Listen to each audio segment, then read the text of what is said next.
First of all, you're all very welcome to the 1916 Rising Commemoration and Flag Raising Ceremony. And it'll be very nice and brief.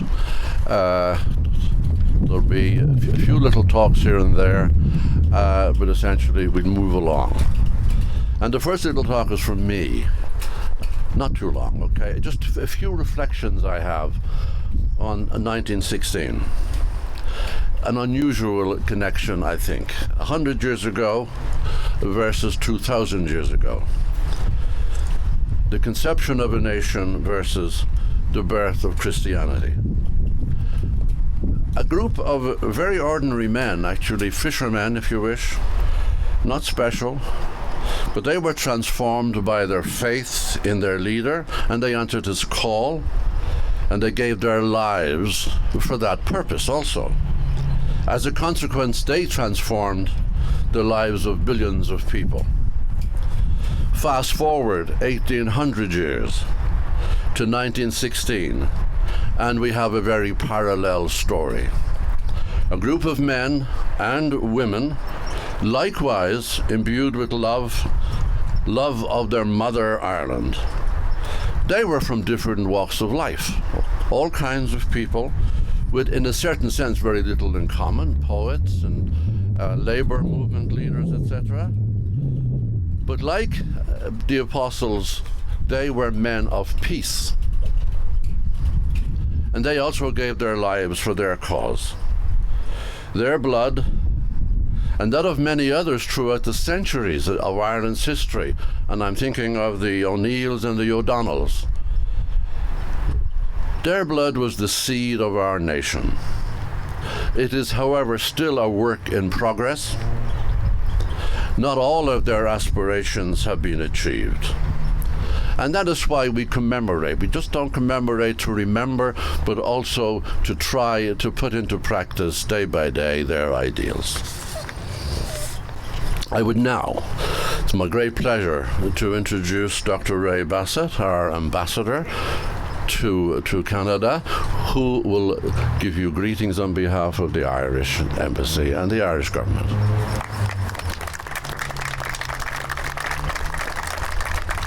Thank you very much, Dr. Campbell. And firstly, I want to bring greetings from the Irish government, the Irish people, to this commemoration here in Winnipeg. 1916 is a very important occasion for us, and right from the start we've always said that 1916 doesn't belong to anybody, doesn't belong to the Irish government, doesn't belong to any political party.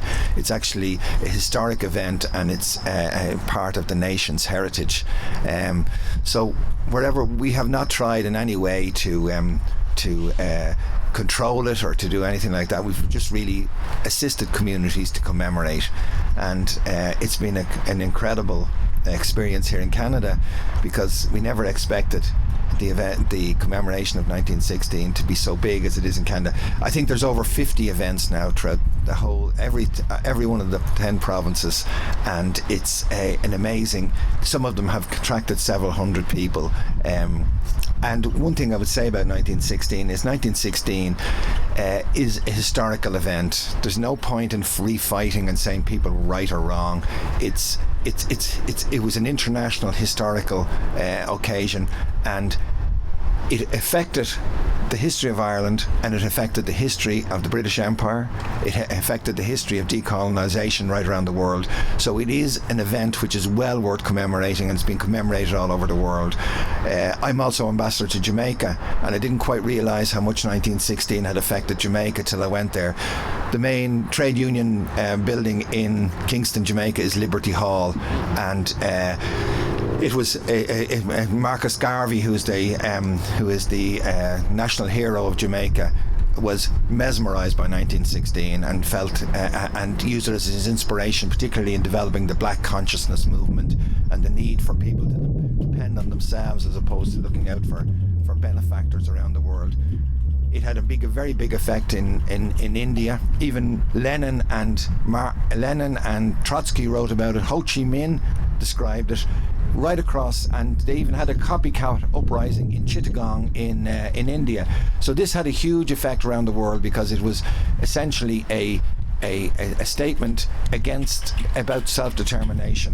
And whereas it wasn't the first uprising against an empire, the South Africans had done it, but the South Africans were never going to be a role model for the rest of the empire. So it had huge effects right around the world. And the more you read about people at the time, you realise that the New York Times had the 1916 Rising as its lead item for 14 days. So it reverberated around the world. So therefore, it's very, very well worth commemorating. I don't want to go on because I'm speaking later, but there's a few little interesting facts you want to know. The Canadian Embassy in Dublin is now in Padraig Pearse's house. Kevin Vickers, who's the present ambassador, has found the lease that Padraig Pearse signed in 1912 and 1914. So you can say that, and Kevin is now going around Ireland giving talks in 1916, which is very, very good. I just want to say that it's a special occasion for me, and I've been warned by Vaughan not to go on too long, but a special occasion for me because I went to a school called O'Connell Schools, and O'Connell Schools is probably the school that I think is most associated with 1916. Even though St. Denda's was Padraig Pearse's school, there's a museum in O'Connell's which showed that 134 students or ex-students took part in 1916 uprising. 3 of them were executed on the one day on the 8th of May 1916, which was Con Colbert, Eamon Cant and Sean Houston. So we grew up with it, and it was part of us. But one thing I want to say at the end of this, and I've said this everywhere, at the end of this, we don't want 1916 to divide anyone. We want to come out of this 1916 commemorations with as united and as strong as we went into it. But I would appeal to everybody to say this is a historic event. It's everybody's inheritance, so it is well worth commemorating. Gur míle maith go léir. Thank you. Thank you, Mr. Ambassador. Next we have the raising of the flag, and it's been done by Marianne Murphy, who is a great niece of Molly O'Reilly, who raised the flag, the Irish flag, over the trade union Liberty Hall in Dublin a week before the rising. So that's the wonderful to have such a connection with the rising itself, that we have a grandniece of a woman who raised the Irish flag for the first time over Liberty Hall. Okay.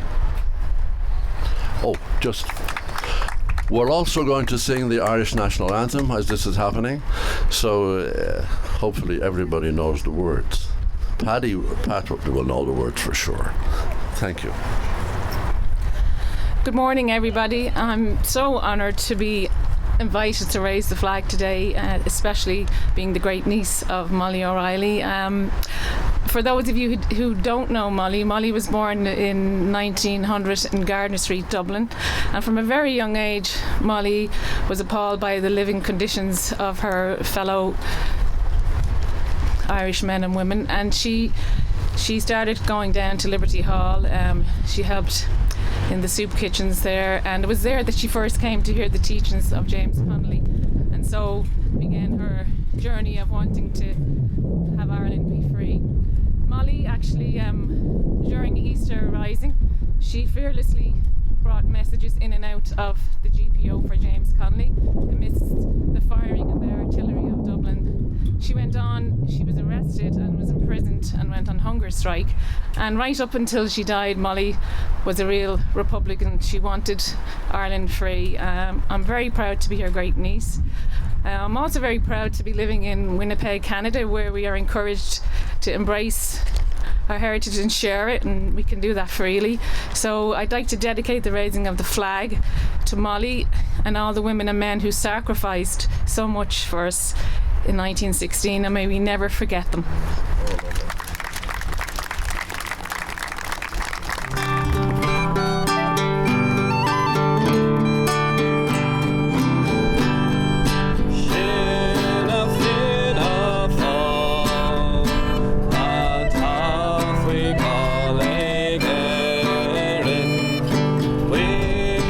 Oh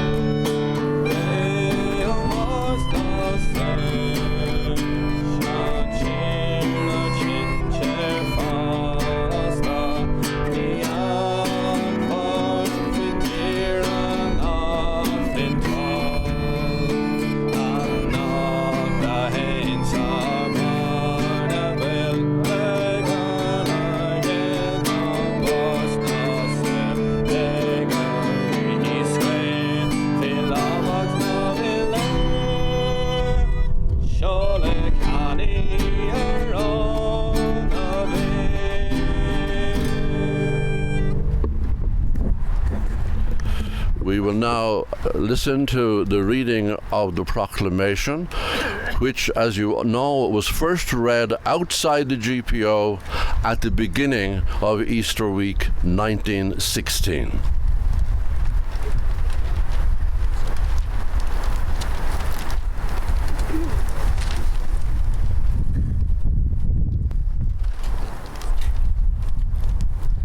Public na hÉireann, the Provisional Government of the Irish Republic to the people of Ireland. Irish men and Irish women, in the name of God and of the dead generations from which she receives her old tradition of nationhood, Ireland, through us, summons her children to her flag and strikes for her freedom. Having organised and trained her manhood through her secret revolutionary organisation, the Irish Republican Brotherhood, and through her open military organisations, the Irish Volunteers and the Irish Citizen Army. Having patiently perfected her discipline, having resolutely waited for that right moment to reveal itself, she now seizes that moment, and supported by our exiled children in America and by the gallant allies in Europe, but relying first on her own strength, she strikes in full confidence of victory. We declare the right of the people of Ireland to the ownership of Ireland and to the unfettered control of Irish destinies, to be sovereign and indivisible. The long usurpation of that right by a foreign people and government has not extinguished the right, nor can it ever be extinguished except by the destruction of the Irish people. In every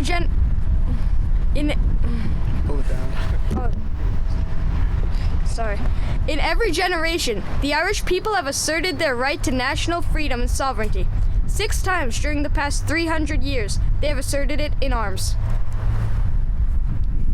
Standing on that fundamental right and again asserting it in arms in the face of the world, we hereby proclaim the Irish Republic as a sovereign, independent state, and we pledge our lives and the lives of our comrades in arms to the cause of its freedom, of its welfare, and of its exaltation among the nations.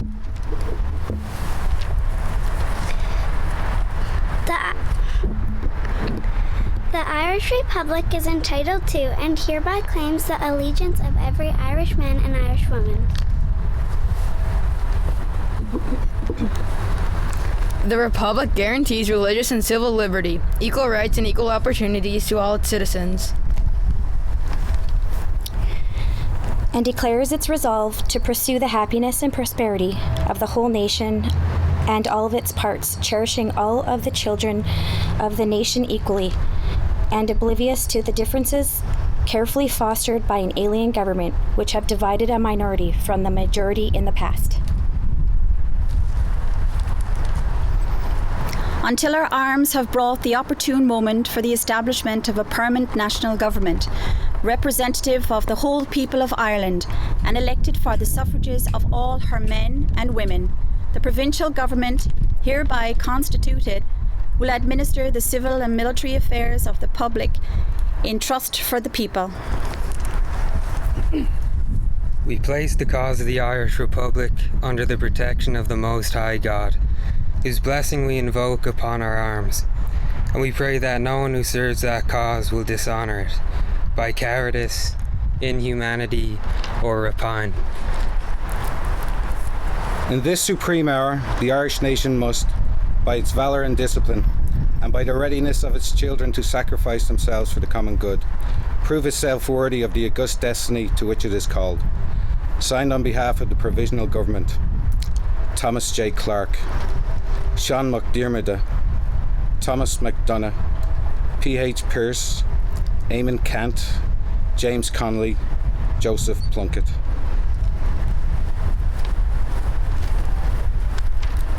Thank you.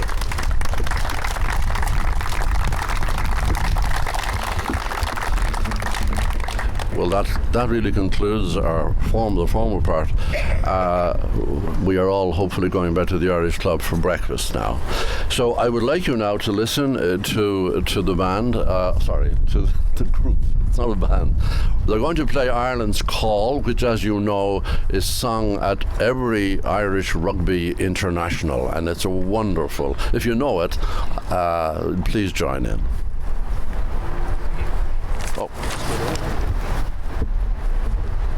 Oh, sorry.